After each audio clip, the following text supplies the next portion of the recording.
नमस्कार, शारदास किचन मध्ये आपलं स्वागत आहे। आज आपण उपासाची रेसिपी बनवणार आहोत। नवरात्र उत्सव सुरू होणार आहे, आता इथून पुढे आपल्याला रोज एक नवीन रेसिपी बघायला मिळेल।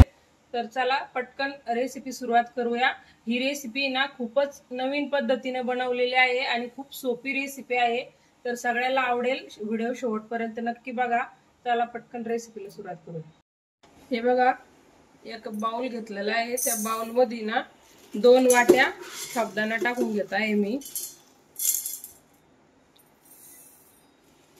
तर आता आपल्याला ना हे साबुदाणा भाजून घ्यायचा आहे।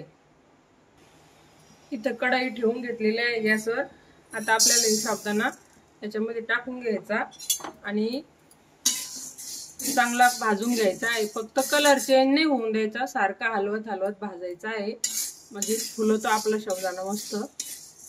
दाखवते मी तुम्हाला। बघा, आपल्याला एक सारखा हलवत राहायचा आहे असं साबुदाणा, आणि फुल गॅसवरच भाजून घ्यायचा आहे। गॅस कमी नाही करायचा, फुल गॅसवरच असं मस्त भाजून घ्यायचा। आणि आता आहे ना अशाच उपासाच्या रेसिपी तुम्हाला माझ्या चॅनलवर बघायला मिळतील, नवरात्र विशेष। तर चॅनलला सबस्क्राइब केलं नसेल कोणी तर करून घ्या, आणि बेल आयकॉनला पण दाबा, म्हणजे येणाऱ्या प्रत्येक रेसिपी सगळ्यात अगोदर तुम्हाला बघायला मिळतील। अशा नवीन नवीन पद्धतीच्या रेसिपी तुम्हाला भेटतील बघायला। बघा, आपला साबुदाणा भाजतोय व्यवस्थित।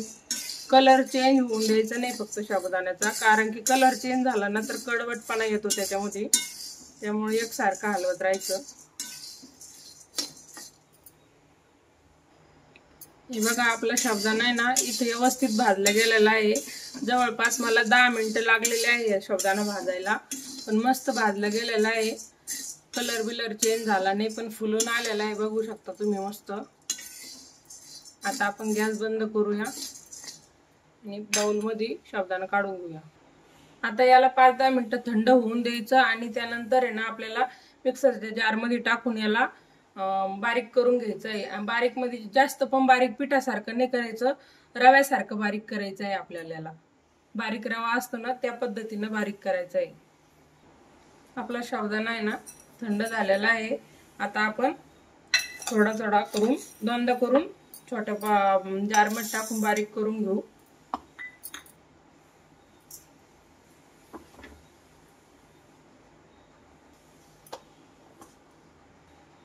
हे बघा, मिक्सर मधून काढून घेतलेलं आहे मी सगळं साबुदाणा, आणि मस्त रवेदार वाटून घेतलेला आहे। बघा, अशाच पद्धतीने काढून घ्यायचा। आता आपण हे बघा, इथं मी 3 उकडलेले बटाटे घेतलेले आहे। तर आपण आता हे बटाटे ना हे असे बारीक किसणी असती त्यांनी कद्दूकस करून याच्यामध्ये घालून घ्यायचे। आणि बटाट्याचं प्रमाण तुम्ही कमी जादा करू शकता, कारण की ना जेवढा साबुदाणा घ्यायचा आणि तुम्ही त्याच्या अनुसार तुम्ही बटाटे घेऊ शकता। कारण की थोडा साबुदाणा जर घेतला तर कमी लागत। याचा आपल्याला एक डो तयार करायचा आहे, आणि तो डो आहे ना एकदम घट्टसर बनवायचा आहे। असा पतला बिलकुल नाही झाला पाहिजे। आपलं पुरीचं पीठ भिजवतो ना त्या पद्धतीचा घट्टसर डो झाला पाहिजे। आता मी एवढ्याला 3 बटाटे कद्दूकस करून घेतलेले आहे, बघू शकता तुम्ही।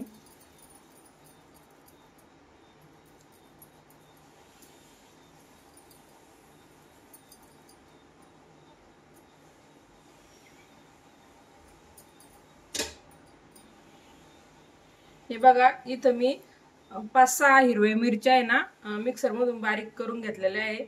आणि नुसत्या हिरव्या मिरच्या या तुम्ही जर उपासाला जिरे बिरे खाता असाल तर तुम्ही टाकू शकता, पण आमच्याकडे खात नाही त्यामुळे मी नुसत्या मिरच्या टाकलेल्या आहे। तर 1 वाटी शेंगदाण्याचं कूट घेतलेलं आहे, पण आपल्याला 1 वाटी नाही टाकायचं आहे, इथं अर्धी वाटी टाकून घ्यायचं आहे।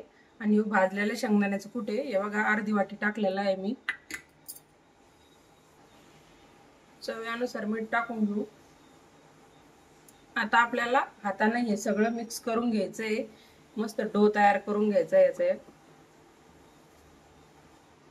आणि याच्यामध्ये जर उपासाला नसन बनवता असं पण बनवू शकता आपण हे स्नॅक्स म्हणून, तर तसं जर बनवलं ना त्याच्यात काळी मिरी कुटून टाकू शकता तुम्ही, कोथिंबीर कढीपत्ता टाकू शकतात, तर खूप छान होतं तसं.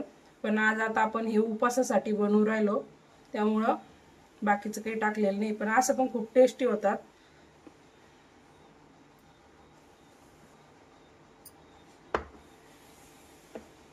बघा कसं घट्टसर डो तयार होतोय आपला. असाच घट्ट डो पाहिजे, पतला बिलकुल नाही झाला पाहिजे. असं एकदम घट्टसर बनायचं आहे आपल्याला, म्हणजे तेलकट काही होत नाही.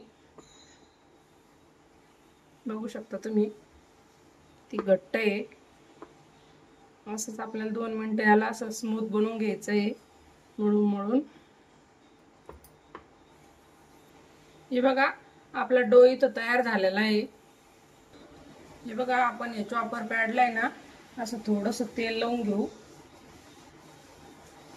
आणि आपण याच्यावरच हे लाटून घेणार आहोत. तर याचा आहे ना दोन गोळे करणार आहोत आपण. हे बघा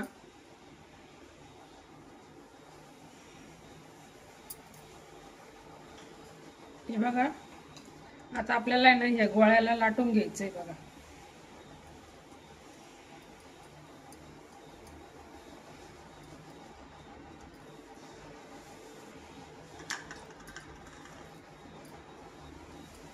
जाडसर लाटायचंय आपल्याला, हे बारीक नाही लाटायचंय.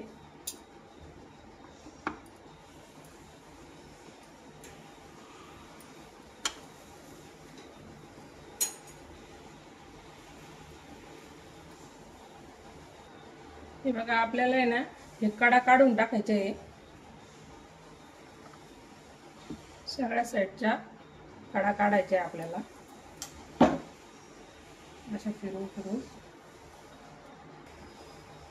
आता आपल्याला याला तुम्ही तुमच्या पद्धतीने कोणत्या बी शेप मध्ये काटू शकतात. मी तर असं लंब लंब काटत आहे. हे बघा अशा पद्धतीने कापलेले आहे मी सगळे. किती छान आणि मस्त दिसते.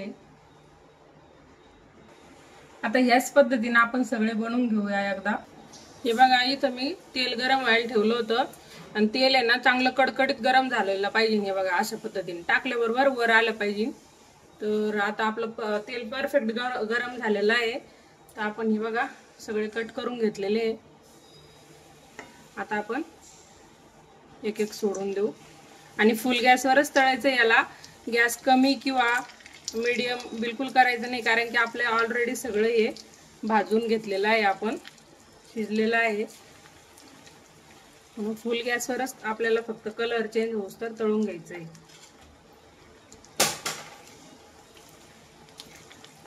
मस्त क्रिस्पी होता वरून हे.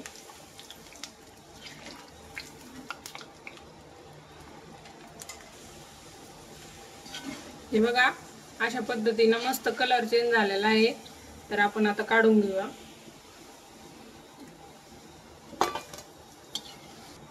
मस्त क्रंची झालेले आहे. याच पद्धतीने आपण आता सगळे तळून घेऊ. हे बघा आपले इथं रेसिपी बनवून तयार झालेली आहे. खूपच मस्त रेसिपी झालेली आहे. हे बघा मी तुम्हाला एक तोडून दाखवते. मस्त वरून क्रंची आणि आतमधून सॉफ्ट एकदम मस्त. तर तुम्ही नक्की ट्राय करून बघा. आवडल्यास व्हिडिओला लाईक करा, चॅनलला सबस्क्राईब करा. भेटूया नवीन नवीन रेसिपी सोबत पुढच्या व्हिडिओमध्ये.